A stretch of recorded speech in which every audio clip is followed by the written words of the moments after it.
Guys कैसे हैं आप लोग। So this is the analysis for 17th of November because my phone is behaving really weirdly. तो process ही नहीं हो पा रहा था actually. So I have recorded it 2 times but still it has not been done. So let's see what happens now. तो पहला article देखते हैं, winter session of parliament unlikely amid rising कोविड-19 केसेस। ठीक है, तो पहले ही आपको पता ही है कि कोविड-19 अभी खत्म होने का नाम नहीं ले रहा है एंड सेकेंड वेव को प्रेडिक्ट किया जा रहा है। एंड विंटर सेशन कब चालू होते हैं? 3 सेशन होते हैं, budget, monsoon and winter session. ठीक है, तो बैकग्राउंड देख लेते हैं। आर्टिकल 85 बोलता है प्रेसिडेंट को कि आप समन कर सकते हो सेशन ऑफ पार्लियामेंट को कहीं भी कभी भी। ठीक है, को at such time and place जो उनको फिट लगे, मतलब वो ट्रेन के डब्बे को भी पार्लियामेंट बना सकते हैं, उनके पास पावर है। दस a session can be called on the recommendation of government. ठीक है, पर प्रेसिडेंट को कौन एडवाइस करता है? PM with council of ministers. ठीक है, तो उनको ही एडवाइस करना पड़ेगा। And president is obviously the rubber stamp and have there been such instances in the past? तो हाँ, हुआ है भाई इमरजेंसी के टाइम 1975, 79 एंड 84 के टाइम पे, जब विंटर सेशन नहीं हुआ। कॉन्स्टिट्यूशन क्या कहता है? आर्टिकल 85 ही बोलता है कि भाई, आर्टिकल 85 सिर्फ यही चीज कहता है 6 महीने से ज्यादा गैप नहीं होना चाहिए। ठीक है, उसने स्पेसिफिकली ये नहीं बता रखा कि आपको बजट सेशन इतने दिन का करना है या विंटर सेशन इतने दिन का करना है। ठीक है, एंड कोई कंपल्शन भी नहीं, क्योंकि अभी तो मॉनसून सेशन करके हटे थे, तो अभी 6 महीने तो आराम से ये क्वारंटाइन हो सकते हैं हमारे leaders. Beside the constitution doesn't specify कि भाई कितने दिन के लिए पार्लियामेंट को मिलना चाहिए, जो मैं आपको बता चुकी हूँ। So why is parliamentary session important? तो ही इसका तो आपको पता ही है कि भाई लॉ मेकिंग तो जरूरी है। लेजिस्लेशन कौन करेगा? Executive and legislative both are very necessary. And थोड़ा स्क्रूटिनी हो जाएगी गवर्नमेंट फंक्शनिंग की, क्योंकि जब 0 hour and question hour cancel हुआ था, सस्पेंड हुआ था, तब भी काफी ज्यादा आउटरीच आया था लोगों से, क्योंकि ये बेसिकली पार्लियामेंट्री चेक है। ठीक है, कैसे हमारा एग्जीक्यूटिव काम कर रहा है, तो जो लेजिस्लेचर्स बैठे हैं वो उनपे एक इफिशिएंट चेक करते हैं through 0 hour and question hour. So predictability in the functioning of parliament is a key to well functioning democracy. तीन क्या एडवांटेज है? How does it help to have parliament in session throughout the year? Detail planning हो सकती है, क्योंकि monsoon के बाद winter session भी, अगर विंटर सेशन ना ही हो, साल में 2 ही सेशन हो, तो एक चेन नहीं बन पाती। It negates the need of enacting ordinance. तो ऑब्वियसली अगर सेशन नहीं आएंगे टाइम टू टाइम, तो ऑर्डिनेंस की जरूरत पड़ेगी। तो इसको जब सेशन आते हैं टाइमली, तो ऑर्डिनेंस की जरूरत नहीं पड़ती। ठीक है, एंड अकाउंटेबिलिटी आती है सरकार की, वरना ऑर्डिनेंस के थ्रू तो मन मर्जी से वो कुछ भी पास कर सकते हैं। ठीक है, देर इज अबाउट जज recuse himself from Jagan case. ठीक है, तो जो वायस जगन मोहन रेड्डी का जो केस था, ठीक है, तो justice U Lalit of the supreme court ने रिक्यूज कर दिया। ठीक है, अब ये कंटेक्स्ट इंपॉर्टेंट नहीं है, रिक्यूजल का मतलब समझिए आप। ठीक है, ये आर्टिकल पहले भी कवर हो चुका है। रिक्यूजल का मतलब होता है कि भाई मैं नहीं देख रहा ये केस को। ठीक है, मतलब अपने आप को एब्सटेन करना, पीछे हटा लेना कि मैं इसमें पार्टिसिपेट नहीं कर रहा। ठीक है, जैसे कि लीगल प्रोसीडिंग में पार्टिसिपेट नहीं कर रहा, उसको रिक्यूजल कह देते हैं, क्योंकि आपका कॉन्फ्लिक्ट ऑफ इंटरेस्ट है। ऐसे ही नहीं मजे में कि मैं पार्टिसिपेट नहीं कर रहा, मेरा मन नहीं है सुनने का, नहीं, पर आपका कॉन्फ्लिक्ट ऑफ इंटरेस्ट है कि मेरे चाचे का भतीजा है। ठीक है, इस तरीके का, या तो कोई रिश्तेदार है, या कुछ भी तरीके का आपका इंटरेस्ट हो सकता है, एंड वो कॉन्फ्लिक्ट है, तो आप रिक्यूज कर सकते हो। तो जनरल ग्राउंड्स ऑफ रिक्यूजल क्या होते हैं? जज is biased in the favour of one party. ठीक है, अगर जज को लगता है कि भाई मैं बायस हो सकता हूँ क्योंकि मेरा कॉन्फ्लिक्ट ऑफ इंटरेस्ट है, या मैं अगेंस्ट हो सकता हूँ किसी के, तो वो अपने आप को खुद से रिक्यूज कर सकता है। ठीक है, देन इज अबाउट, और क्या क्या ग्राउंड्स होते हैं? Interest in the subject matter, कि भाई वो बहुत ही मस्त चल रहा है, मान लो कोई इस तरीके का आर्टिकल 370 से रिलेटेड पिटिशन जाती है कोर्ट में। ठीक है, किसी को बहुत इंटरेस्ट आ रहा है कि भाई चैलेंजिंग है, सारी दुनिया की नजर मुझ पे है, सारा मीडिया का अटेंशन मुझ पे है, तो हो सकता है आपको कुछ ज्यादा ही इंटरेस्ट है, या रिलेशनशिप है with someone who has interest in it. Background या इस तरीके का एक्सपीरियंस हो आपका, मतलब आप पहले एज अ लॉयर काम कर रहे हो कहीं पे, कोई कॉर्पोरेट लॉयर हो आप, एंड फिर बाद में आप ऐसे बन जाते हो, जज बन जाते हो, तो उसी कॉर्पोरेट हाउस का केस आता है, तो इस तरीके का भी होता है। एंड पर्सनल नॉलेज हो आपके अबाउट द पार्टीज, वही नेपोटिज्म वाला case. And ex party communication with lawyers और non lawyers, and ruling comments और कॉन्डक्ट, कि भाई आपने ट्विटर वगैरह पे मस्त कॉमेंट, मतलब बहुत एक्टिव हो आप इस केस से रिलेटेड, तो आपको बेसिकली खुद से रिक्यूज कर देना चाहिए। These are the conditions when your conflict of interest has been occur. And are there any laws in this regard? No definite rules, कोई भी रूल्स नहीं है। ठीक है। साफ साफ एक supreme court advocates on record association versus union of India case में बोला गया था, अगर जजेस का पेक्यूनियर इंटरेस्ट है, ठीक है, and no further inquiry as to whether there was a real danger और reasonable suspicion of bias is required to be undertaken, ठीक है।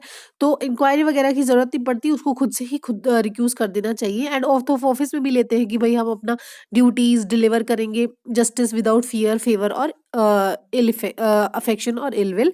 तो ये भी बोलते हैं, तो बेसिकली एक मॉरल होती है, उनके पास मॉरल बर्डन होता है कि आपको ऐसा नहीं करना चाहिए। तो ये देख सकते हैं instances of recusal of supreme court जजेस, इस टाइम पे उन्होंने रिक्यूज किया है खुद को। There is about a day after RCEP, Jaishankar slams trade pact and globalisation, ठीक है। तो आरसीईपी आपको पता ही है, रीजनल कॉम्प्रिहेंसिव इकोनॉमिक पार्टनरशिप, ठीक है। तो बेसिकली हमने मना कर दिया कि हम इसमें पार्ट नहीं लेने वाले, ठीक है। पहले 10+10 आसियान प्लस 6 नेशंस इसमें पार्ट लेने वाले थे। कौन थे? India, China, Australia, New Zealand and China and sorry south Korea and south Korea and one more, I just forgot, ठीक है। तो ऐसे 6 नेशंस पार्टिसिपेट करने वाले थे इधर, ठीक है। तो बेसिकली वही बोला गया है, trade pacts and globalisation have allowed other countries unfair trade and manufacturing advantages in name of openness, ठीक है। The effect of past trade agreements have been to deindustrialise some sectors, ठीक है, D industrialise करने के लिए। And basically यही बोला जा रहा है कि अनफेयर हो जाएगा, क्योंकि आपका जो बड़े नेशंस है उसके साथ काफी सारे, अब आशियान्स क्या है, छोटे देश है, अब बाकी जो 6 पार्टनर्स है वो बहुत मोटी मुर्गी है, ठीक है। तो वो बेसिकली उनका अपना डंपिंग कर सकती है वहां पे बहुत सारी, ठीक है, दूसरे जो छोटे नेशंस है वहां पे डंपिंग कर सकती है, एंड उनका ज्यादा ट्रेड डेफिसिट बढ़ जाएगा। सो economic implications for of India क्या है, हमने क्यों नहीं ज्वाइन किया, कि भाई हमारे कंसर्न्स है बायलेटरल टाइज के साथ, क्योंकि हमारे न्यूजीलैंड के साथ डेयरी प्रोडक्ट्स का सीन पड़ता है, चाइना के साथ हमारा वैसे ही ट्रेड डेफिसिट ज़्यादा है, कुछ $104 बिलियन का है, मतलब जो बिलियन डॉलर्स का है, जो ये सारे हमारे जो आरसीईपी नेशंस है, जिसमें से चाइना के साथ अलोन हमारा 50% है, तो हम कैसे अफोर्ड कर सकते हैं, है ना। तो यही वाला सीन होता है। तो ये सिचुएशन थी, and the move could potentially leave India with less scope to tap the larger market of the RCEP presence, ठीक है। तो ऑब्वियसली आरसीईपी में 30% of the world GDP hold करता है, ठीक है, जो इसमें कंट्रीज हैं कंट्रीब्यूट करते हैं, तो इसीलिए इंडिया को ऑब्वियसली लार्ज मार्केट तो हमने ठुकराई है, बट कुछ तो फिर अपना भी तो देखना पड़ता है। एंड ये है 6 नेशन जापान, ठीक है। कौन कौन से थे? आशियान प्लस इंडिया चाइना पहले थे, अब तो इंडिया ने कैंसिल कर दिया, ठीक है। Then Australia, New Zealand and south Korea and Japan, ठीक है। तो ये वाले नेशंस थे, and give attempts to countries like Japan to get back to India back into deal, and there are also worries that India decision could impact the Australia, Indian and Japan network in the Indo-Pacific, ठीक है, क्योंकि हमारा जो quad grouping है उसको भी affect कर सकता है। सो लेट्स सी अब क्या तरीका होगा, ये इतना इंपॉर्टेंट आर्टिकल नहीं था, देखते हैं आगे क्या बढ़ोतरी होती है। Then is about United Nation peace keeping missions, ठीक है। अब इसमें प्रीलिम्स रिलेटेड इंपॉर्टेंट पॉइंट्स क्या है, ठीक है। चाइना स्केल अप कर रहा है अपने ट्रूप्स को, ठीक है, ज्यादा से ज्यादा United Nation peace keeping missions में भेज रहा है, ठीक है। अब ये ऐसी फोर्स है जो यूएन मेंटेन करता है खुद के लिए, या फिर जहाँ पे पीस कीपिंग की जरूरत होती है, सीरिया हो गया, अफगानिस्तान हो गया, जहाँ पे भी जरूरत होती है वहां पे इनको भेजता है, ठीक है। सो बेसिकली जैसे हर कंट्री के पास अपनी फोर्सेस है, वैसे यूएन के पास पीस कीपिंग फोर्सेस है।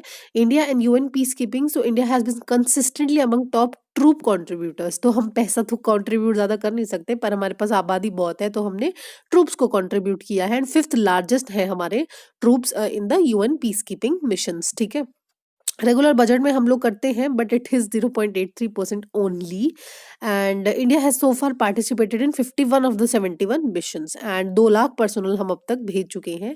ट्रूप डिप्लॉयमेंट कहाँ है भाई? लेबनान, जो जहाँ भी कॉन्फ्लिक्टेड रीजन है, जैसे कि लेबनान हो गया, गोलन हाइट्स हो गया, ठीक है, देन कॉन्गो, साउथ सुडान, ठीक है, इस तरीके की जगह पे पाए जाते हैं। एंड 2 फील्ड हॉस्पिटल्स भी है साउथ सुडान में एंड कॉन्गो में। 2018 में इंडिया हैज को opted a contingent from Kazakhstan at the mission on in the Lebanon, ठीक है। तो ऐसा भी हुआ है। And US and the UN peace keeping, so US ने भाई कभी ट्रूप्स ग्राउंड ट्रूप्स कंट्रीब्यूट नहीं किए, पर भर भर के पैसा दिया क्योंकि ऑब्वियसली उनके पास ज्यादा पैसे हैं। In 2016 India and US begin joint annual initiative UN peace keeping course for African partners, ताकि हम अफ्रीकन ट्रूप्स की कैपेबिलिटी बढ़ा सकें and police contributing countries to participate in UN and regional peace keeping operations. ठीक है, तो उनकी capacity बढ़ा के और फिर उनको एनकरेज करे कि भाई खुद को एनरोल करवाओ, हम कब तक तुम्हारे साथ साथ रहेंगे। While this is going on, the US is keen on similar initiative in Southeast Asian countries as well. ठीक है, चाइना, अब चाइना भी कितना देता है, करंटली 2,500 ट्रूप्स है in the various missions China की, एंड और भी बोल रहे हैं कि 8,000 ट्रूप्स और हम भेजेंगे। एंड अगर ऐसा हुआ तो, अगर मतलब 8,000 और भेजी तो चाइना लार्जेस्ट कंट्रीब्यूटर हो जाएगा।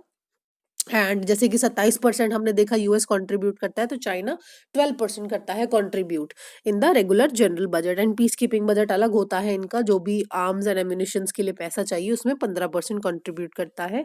तो पीस कीपिंग है और क्या है और ये सिग्निफिकेंट क्यों है भाई?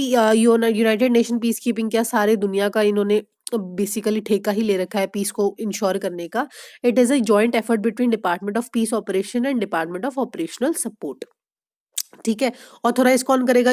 सिक्योरिटी काउंसिल ऑब्वियसली, ठीक है, वो उनके ही हिस्से पड़ता है ये सारी चीजें। And financial resources of the UN peace keeping operations are collectively responsibility of UN members. ठीक है, तो फाइनेंशियल रिसोर्सेज जितना खर्चा आएगा ना वो सारे यूएन मेंबर स्टेट्स को देना पड़ेगा। ठीक है, according to UN charter every member state is legally obligated to pay their respective share. ठीक है, लीगली ऑब्लिगेटेड, और नहीं दोगे ना कोर्ट में ले जाएंगे तुमको, ऐसे वाला होता है।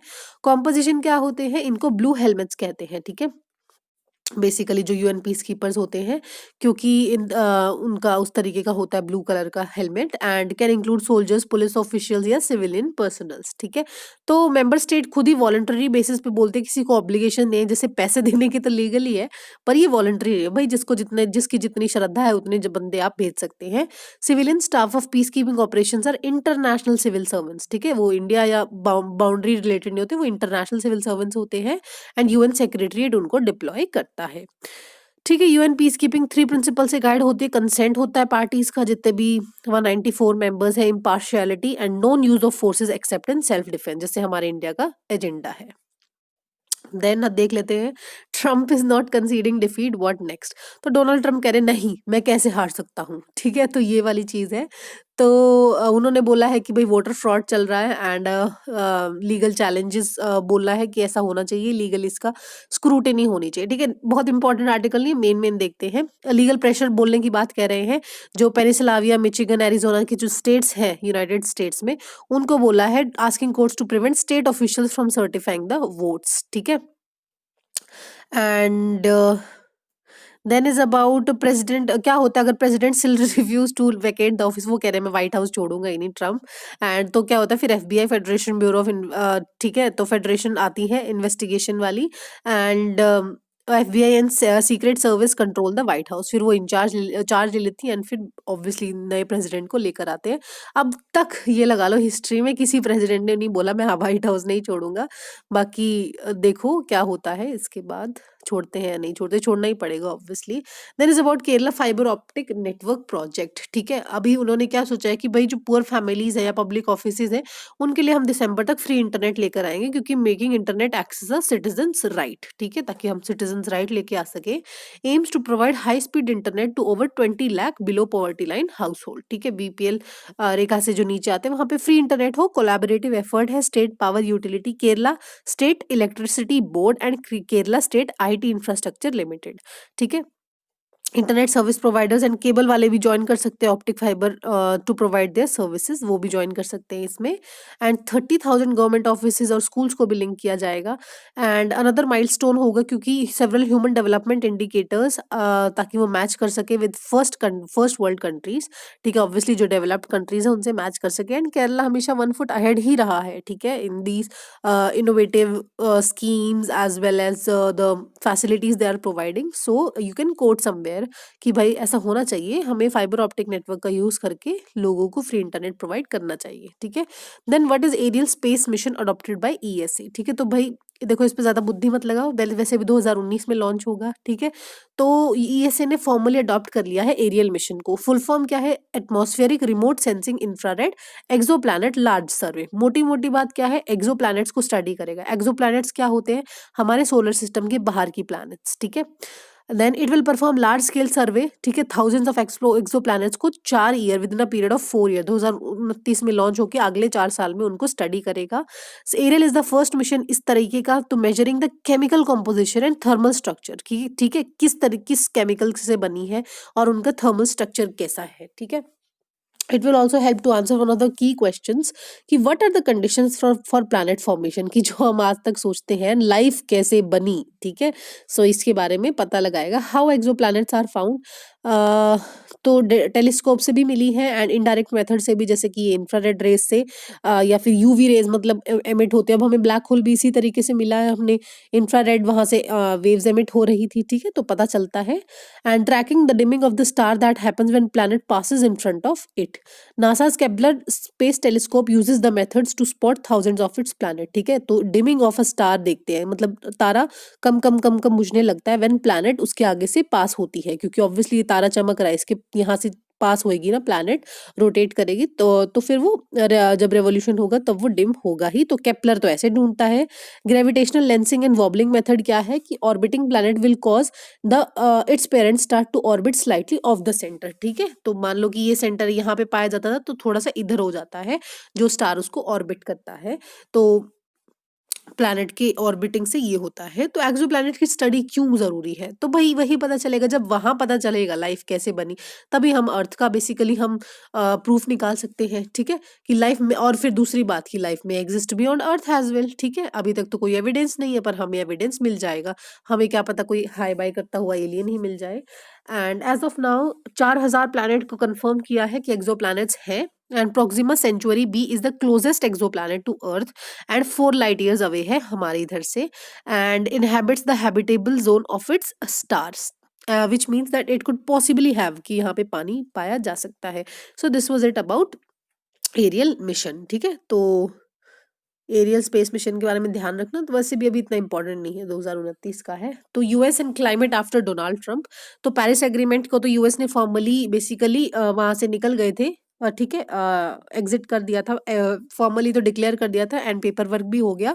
तो पेरिस एग्रीमेंट क्या था कि भाई ग्लोबल टेम्परेचर को 2 डिग्री सेल्सियस से कम, तो प्री इंडस्ट्रियल टाइम से कम ही कम रखना है, ठीक है। कंट्रोल करेंगे हम 1.5 डिग्री सेल्सियस तक, पर 2 डिग्री सेल्सियस से ऊपर तो बढ़ने ही नहीं दे सकते, ठीक है। And US still is the second largest emitter of green house gas after China, ठीक है। तो चाइना फिर यूएस, तो भाई अभी ऐसे एग्जिट कर गए, बट ऐसे थोड़ी हो सकता है कि आप एमिट भी कर रहे हो, आप कंट्रीब्यूट भी नहीं कर रहे हो। तो यूएस का रोल क्या होगा? तो ऑब्वियसली यूएस को अपना पहले तो देखना ही था, अपने एमिशंस को ही कंट्रोल करना था। दूसरा सबसे ज्यादा तो फंड्स, ठीक है। जब 27% ये लोग पीस कीपिंग में दे सकते हैं, तो फंड क्लाइमेट फंड के लिए भी दे सकते हैं, है ना। तो अब सबसे ज्यादा दिक्कत किसकी आएगी? फाइनेंशियल क्रंचेस की दिक्कत आएगी काफी ज्यादा। Hundreds and billions of dollar is required every year ताकि हम लो कार्बन इकोनॉमी की तरफ जा सके, and absence of US as a key facilitator काफी ज्यादा ह्यूज सेटबैक है। तो अभी देखो क्या होता है। एंड क्योंकि ट्रम्प ने तो सीधा ही कह दिया था क्लाइमेट चेंज तो होक्स है, ऐसा तो कुछ हो ही नहीं रहा, ठीक है। सो इसीलिए वो वॉकआउट कर गए थे, and were also seen deeply detrimental. तो वो तो basically he was a businessman, ठीक है। तो वैसे ही सोचेंगे ना कि coal and clean energy these are basically cheap fuels, इसको कौन देखता है। तो इस तरीके से है। अब बिडेन ने प्रेसिडेंसी अज्यूम करी है, तो देखो लेट्स सी व्हाट हैपेंस। बाकी अभी तक का ये है। देन इज अबाउट फैक्ट और film statue of peace unveiled in Rajasthan. तो यहाँ पे एक फोटो मैंने करी थी add, so you can see my phone is behaving quite weirdly. यहाँ पे फोटो भी ऐड नहीं हो रही। So unveiled statue of peace in Rajasthan, ठीक है। 151th birth anniversary of Jain Acharya Shri Vijay Vallabh Sureshwar ji Maharaj, ठीक है। तो जैन आचार्य है तो समझ आ रहा है कि जैन से रिलेटेड कुछ होगा। 151 इंच का टॉल स्टैचू है और कॉपर से बना हुआ है। सो जैन आचार्य जी महाराज है तो किसके बारे में? जैन को फोकस करेंगे। सो लॉर्ड महावीरा का बेसिकली मैसेज को ये प्रोपेगेट करते हैं। ये सेंट है जिन्होंने सेल्फलेसली वर्क किया था for the welfare of masses, education बढ़ाने के लिए, सोशल इवल्स को हटाने के लिए, एंड इंस्पायरिंग लिटरेचर लिखी, पोएट्स, पोइट्री, एसेज, एंड काफी ज्यादा एक्टिव सपोर्ट किया in the freedom struggle as well. क्योंकि 1954 मतलब बेसिकली एरा के टाइम पे ही थे ये, ठीक है, इंडिपेंडेंस स्ट्रगल में। सो this was it for today's discussions. I am extremely sorry but I can not help, it is behaving so weird. And जो 18 का है एनालिसिस वो कल आ जाएगा, ठीक है, अराउंड 3 p.m. ठीक है, then we can resume it. So thank you so much for watching and keep learning.